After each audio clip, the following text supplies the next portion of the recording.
Assalamu alaikum and welcome back to my channel. It's your girl Sawdatou. If you're new here, hi, hello, and welcome. Thank you so much for clicking on this video. And if you're returning, thank you so much for subscribing. So this video is going to be like a follow-up of a previous video that I posted where I was talking about periods and why they're taboo. And at the end of that video, I actually asked if you guys wanted period hacks or like any tips on when you're on your period. No one really responded. No one really responded, but I'm gonna still make this video and y'all still gonna see it.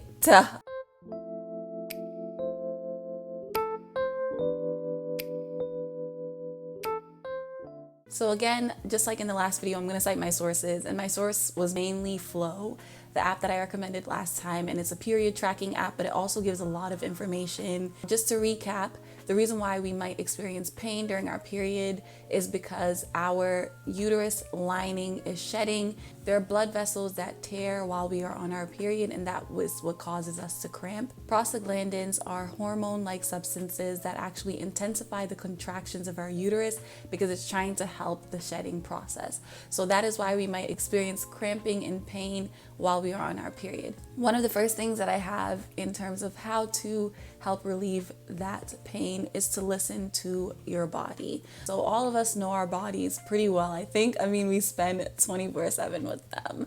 So we should be able to understand when we're not feeling well or when something is causing us discomfort.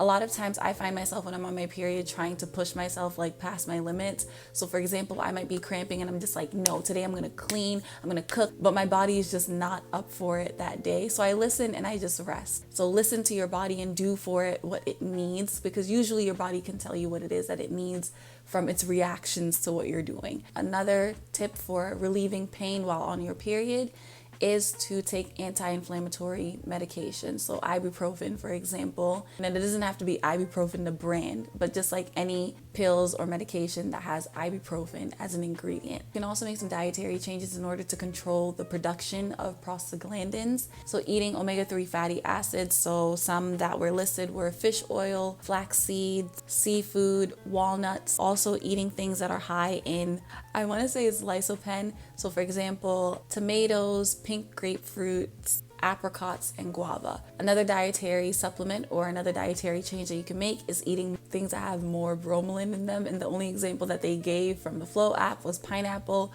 But I'm sure if you do a quick Google search and find foods that you like to eat that have these in them. Continuing with the foods, there are some foods that you can consume that help to reduce the pain of or the intensity of your uterus contractions. These are things such as ginger, vitamins B, C, and E. So again, if you search what are foods that are high in vitamin B, C, and E, or you can just simply get a vitamin B, C, or E supplement. I personally have vitamin C gummies because I can't really swallow pills, but taking these kind of vitamins as well as consuming ginger extract, and this can be in the form of like a tea, or you can incorporate it into your food. And I feel like ginger is one of those things that across many cultures has just been something that people turn to for medicating and for helping with any pain. So this is more so on the lifestyle side of hacks or tips when you're on your period. It is also a little bit dietary, but to try to avoid the following things when you are on your period. So avoid smoking,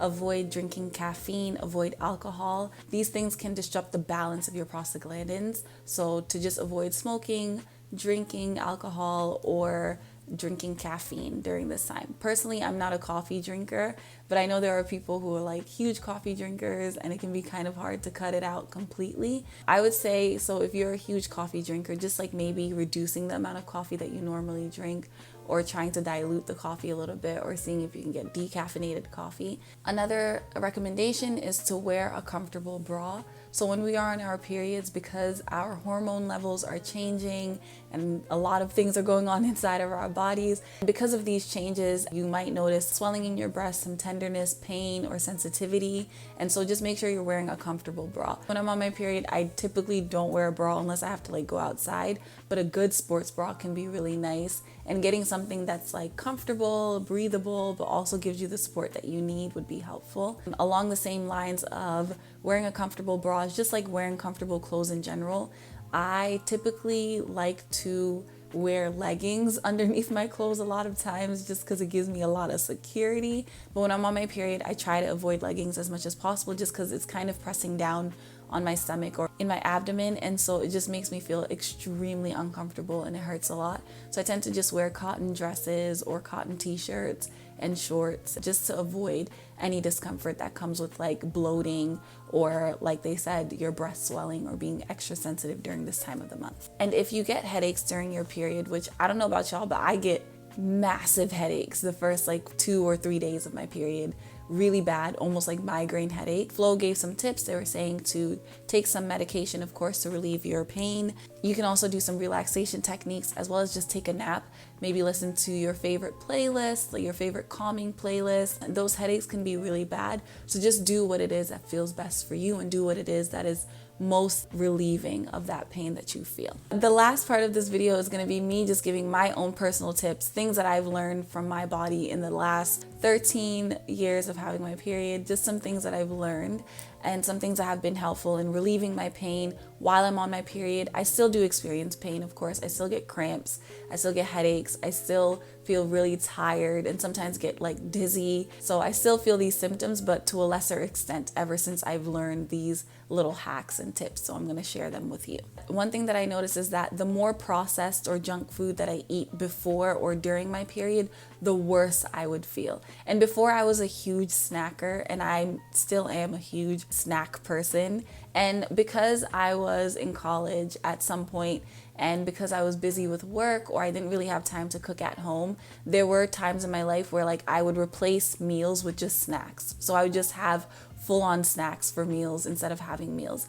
But lately and recently, I've come to realize that like eating outside food or eating processed food or fast food really has a negative effect on me when my period does start. I feel extreme pain, like my cramps are amplified, I'm extremely tired, and I can barely do anything at all. But I've noticed that in the past couple of months, I've started eating a lot healthier.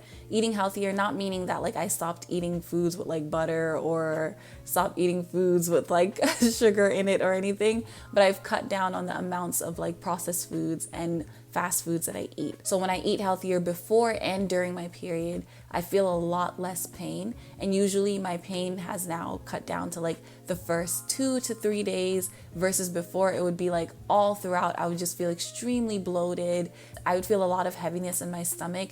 I couldn't really eat. I didn't really have much of an appetite, but that has been improving since I've started eating healthier. So one hack that I would say is going back to the whole thing of listening to your body is just like maybe tracking the things that you eat before your period and during your period and seeing how you feel. And maybe do that for like a few cycles, like 3 or 4 cycles, and see if there's a difference in what you eat and how you feel, or if there's a correlation or relationship between those two things, and then try to eat the things that make you feel good or make you feel the least amount of pain.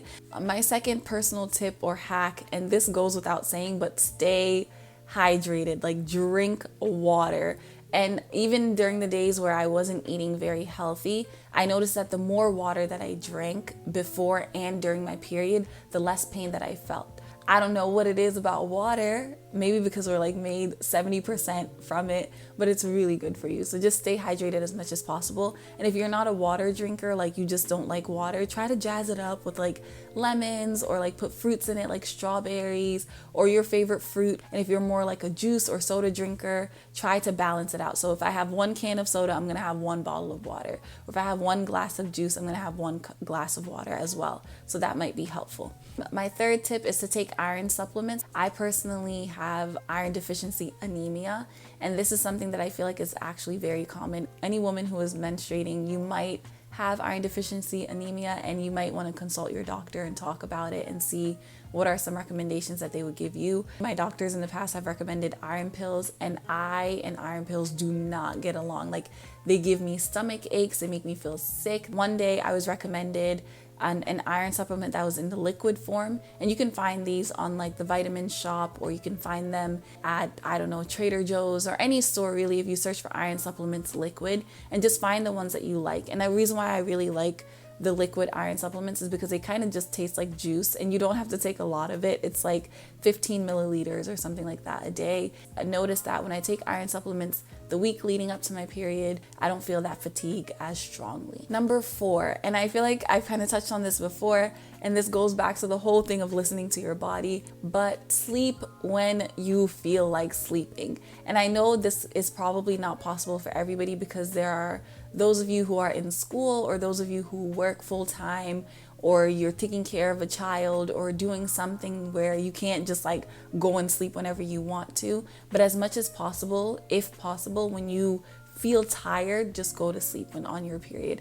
So for example, if you had plans that day to go out with friends, if it's not an emergency and if it's not something that is like pressing, put that aside. It can come later. Like, take care of your body first. Make sure you're taking care of yourself first before prioritizing other things, because you can't really do other things if yourself is not prioritized and taken well care of. So I would say, if you are tired, just lay down to sleep, girl. In the middle of the day, lay down to sleep. In the middle of the night, lay down to sleep. In the middle of washing dishes, lay down and sleep, okay? So just sleep as you need to, because I think that during that time while you're losing that blood, your body is like working really hard. It deserves and needs rest. So yeah.